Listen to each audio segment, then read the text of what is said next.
నమస్తే అండి. నా పేరు నరేష్ కుమార్, శంకర్పల్లి సేవా ఫౌండేషన్. రీసెంట్లీగా నేను పురాతన ఆలయాలు, సనాతన ధర్మం, ప్రకృతి సంపదల కోసం చాలా ఆలయాలకు నేను శ్రీకారం చుట్టిన, అభివృద్ధి చేసిన. అందులో అత్యంత ఒక చారిత్రాత్మకమైంది చందిప్ప మరకతోషలింగం ఒకటి. తర్వాత రీసెంట్లీ గుబ్బడి పత్యపురంలో రాధాకృష్ణ ఆలయం కూడా. ఇంకా చాలా ఇక్కడ ఉన్న ఏరియాలో నేను వెంకతాల శనీశ్వర టెంపుల్, మందాపురం ఇవన్నిటి కూడా నేను వార్తల ప్రకారంగా నేను రాసి సమాజానికి తెలియజేసిన. Recently Telangana BJP party Telangana endowment cell ధార్మిక సంస్థ అనేది భారతదేశంలో మొట్టమొదటిసారిగా తెలంగాణ రాష్ట్రంలో ఒక సంస్థ ఏర్పాటు చేయడం జరిగింది. శ్రీత గౌరవనీయులు మాన్యులు అన్నవజ్జల సూర్యప్రకాశ్రావు గారు కన్వీనరు ఈ సంస్థకు, నిరంజన్ దేశాయ్ కో కన్వీనరు. వారి ఆధ్వర్యంలో రంగారెడ్డి జిల్లా జాయింట్ కన్వీనర్గా నన్ను నియమించారు. ఈ సనాతన ధర్మం, ఆలయాల వెలుగు, పరిసర ప్రాంతాల అభివృద్ధికి సంబంధించింది. ఇప్పుడు నేను ఎక్కడున్నా అంటే సంగారెడ్డి జిల్లా కొండపూర్ మండలము శివన్నగూడెం. ఇక్కడ నా ఎదుట అంటే ఇక్కడ అమ్మవారు ఉన్నారు, కంచుక అమ్మవారు. అంటే సైంటిఫిక్గా ఒక ఎలర్జీ మాదిరిగా, అమ్మవారి మాదిరిగా మనకు స్కిన్కు బుగ్గల మాదిరిగా, గాయాల మాదిరిగా ఒక డిసీజ్ ఉంటుంది. అయితే అది యాక్చువల్గా సైంటిఫిక్గా వేరే ట్రీట్మెంట్ ఉంటుంది. కానీ సనాతన కాలం నుంచి దాన్ని కంచుక అంటారు. ఎక్కువ విశ్వబ్రాహ్మణులు జాజుతోటి మంత్రం వేసి, రాగి ఆకులతోటి చాలా నిష్ఠతోటి ఇంట్లోనే ఉండి అది బాగేంత వరకు బయటికి కూడా వెళ్ళొద్దు. చాలా విపరీతమైన మంటలు, బాధతోటి ఉంటారు.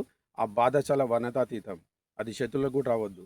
సో అలాంటికి సంబంధించిన ఏదైతే ఉపశమనం కావాలో ఇక్కడ ఈ అమ్మవారు దగ్గరకు వచ్చి భక్తులు పరమ పవిత్రతోటి జాజు పెట్టి, దీపం వెలిగించి, కొబ్బరికాయ కొట్టి అది ఒంటికి రాసుకొని పవిత్రంగా ఇంటికి వెళ్తే తగ్గిపోతుంది. అయితే ఇది చాలామందికి తెలియదు. ఎందుకంటే ఈ కుగ్రామం మాదిరిగా ఒక పంట పొలాలు ఇక్కడ చూపెట్టండి బ్రదర్, చెట్లు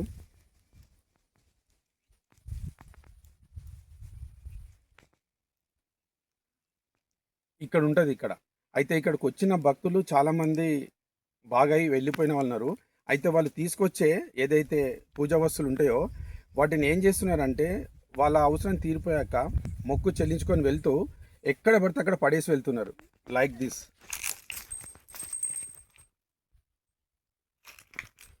ఇటు పక్కన కూడా చూపండి మరి.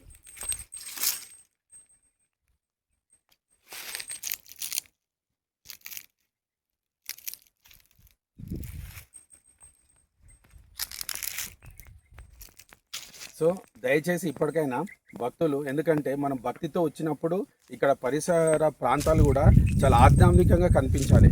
అప్పుడే వారికి కూడా ఒక మంచి ఉద్దేశం, భావన ఏర్పడుతుంది. ఇక్కడ నుంచి ఇక్కడ వచ్చే భక్తులు వాళ్ళు ఎక్కడైతే ఇక్కడ తీసుకుంటారో అది కార్యక్రమం ముగించుకున్న తర్వాత దూరంగా తీసుకెళ్ళి ఒక చోట డంపింగ్ చేయండి. నేను ఈ సందర్భంగా ఈ గ్రామ సర్పంచ్ కూడా నేను అప్పీల్ చేస్తున్నా, కలుస్తాం కూడా ఇప్పుడు నేను అతనికి. ఎందుకంటే ఇప్పుడు శంకర్పల్లి నుంచి వచ్చేటప్పుడు మైతాప్కాన్ కూడా అక్కడ గ్రామాలన్నీ దాటుకుంటూ చక్రంపల్లి నుంచి ఇక్కడ లెఫ్ట్ సైడ్ టర్న్ అవుతే ఇది వస్తుంది. అయితే కుడివైపు ఇక్కడికి తెలిసిన వాళ్ళు, ఆ సమాచారం ఉన్నవాళ్ళు, బాగైన వాళ్ళు చెప్పుకుంటే తెలుసుకుంటూ వస్తున్నారు.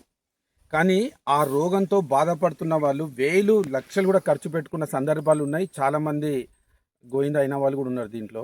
కానీ అలాంటి వారికి ఒక మంచి మార్గంలో తక్కువ టైంలో తక్కువ ఖర్చుతోటి అమ్మగారి దీవెనతోటి అది నయం జరిగి ఇంట్లో నుంచి మళ్ళీ బయటకు వచ్చే అవకాశం ఇక్కడ అమ్మవారి దగ్గర పూజ అనంతరం అనమాట. సో దాని విషయమై దయచేసి ఇప్పటి నుంచి ఇక్కడ దుర్గంధం వ్యాపించే విధంగా భక్తులు చేయకుండా ఒక చదువుకున్న వాళ్ళం, సభ్యత గల వాళ్ళం, మన సంస్కృతి ఏంది శుభ్రంగా ఉంచడం, నీతిగా ఉండడం. కాబట్టి ఆ మార్గాన్ని అనుసరిస్తామని చెప్పి కోరుకుంటున్నా.